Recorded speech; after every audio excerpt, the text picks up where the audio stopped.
If you've just been to Europe, you operate your own tourism attractions here, Ocean Odyssey, Spring Tide, sailing charters. Can you tell me a little bit about your experience of mass tourism in Europe? Well, yeah, Martin, it was something else. It was an eye-opener. Many of the places that we went to were certainly, we're faced with masses and masses of queues of people trying to get into attractions, galleries, that kind of thing. And, aside from the first obvious thing was the Rand exchange was really, really hard to deal with. Traveling with kids and trying to do all these things, and you kind of feel you want to get the most out of your travel.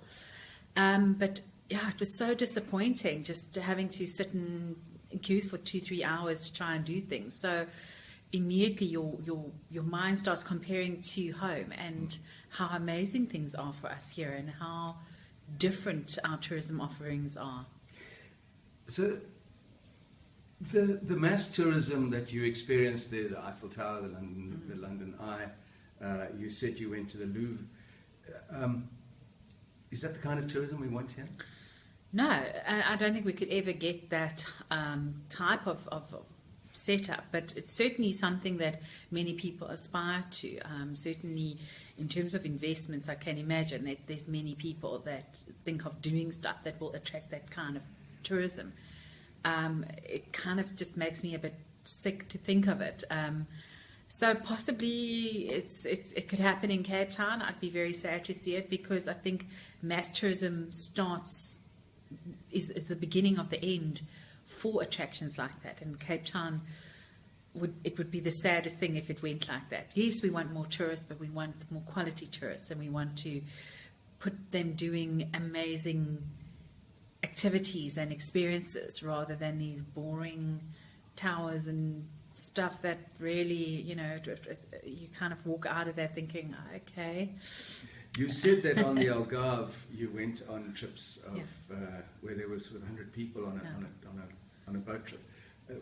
You, on the other hand, at Ocean Odyssey, Spring Tide, will do trips for small numbers of people, 4, 6, 8 people. Yeah. How do we compare in terms of the quality of the offering? Well, I don't think there's anything like what we do there.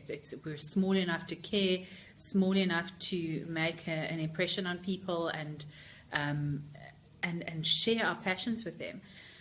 Overseas, you will be doing this with a couple of hundred people at a time.